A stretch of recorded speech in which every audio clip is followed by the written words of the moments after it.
SLIT 2022 main intake for student admission starts now.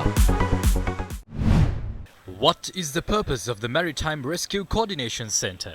Based on international conventions, Sri Lanka's ocean extends beyond its exclusive economic zone located in the Sea of Sri Lanka.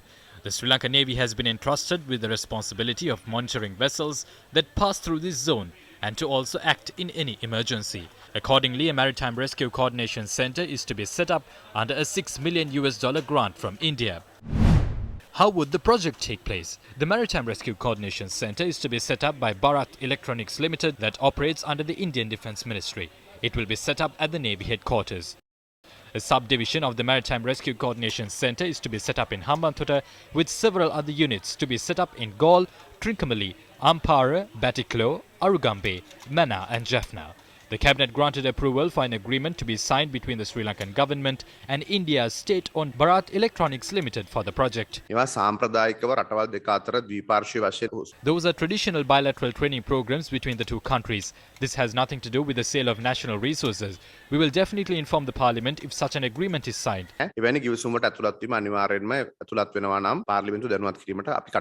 India will also provide 3 Dornier maritime surveillance aircraft to Sri Lanka, while the Sri Lanka Navy is to receive a 4,000 metric ton floating barge from India. India is also planning to invest $300 million to set up a unitary digital identity framework in Sri Lanka. ඉන්දියාවේ මේක ක්‍රියාත්මක කරන ආයතනයට ශ්‍රී ලංකාවේ මේ පුරවැසියන්ගේ දත්ත ලබා ගැනීමේ යම් හැකියාවක් තියෙනවාද? ඒ කියන්නේ මේක ජාතික ආරක්ෂාවට යම් විදියකින් බලපාන කාරණාවක් වේද එමෙතුමා?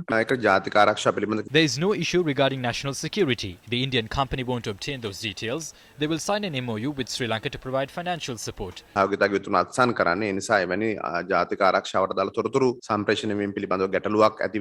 India has already provided Sri Lanka $1 billion credit line to purchase food and essential items. They have provided financial support running up to $2.4 billion in the last few months. The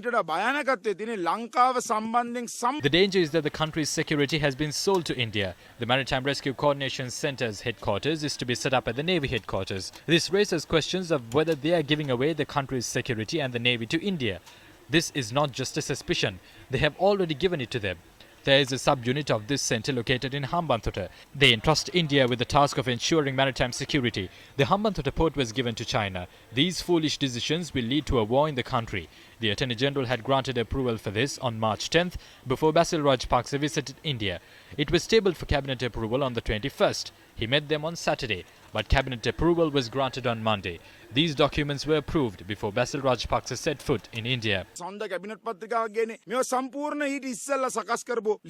Basil Rajapaksa මහත්තයා ඉන්දියාවට අඩිය තියන්න ඉස්සෙල්ලා ආවරණ අනුමැතියක් යටතේ මේ සියලු දේවල් අත්සන් කළා තමයි එතුමා හෙට යන්නේ. The Samyojana Balawege expressed their displeasure over the absence of the finance minister in parliament to respond to their questions. A cabinet paper has been put forward to sell our airspace for $26 million.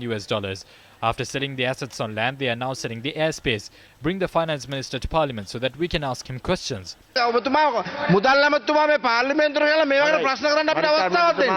Ali Gunawansathero has called on the president to reveal the agreement that is to be signed between India and Sri Lanka over the Maritime Rescue Coordination Centre. He pointed out that the agreement for a $1 billion loan from India has not been revealed to the country yet. The Thero noted that a trade agreement has been signed between Sri Lanka and China and that he was ready to stand up against any conspiracy to betray the country's national resources. In his letter, Venerable Ali Gunawansathero has said Sri Lanka's High Commissioner to India, Milinda Morogoda, has developed a plan on integrating Sri Lanka between 2021 and 2023. He said this risks betraying the economic and political sovereignty of Sri Lankans to India.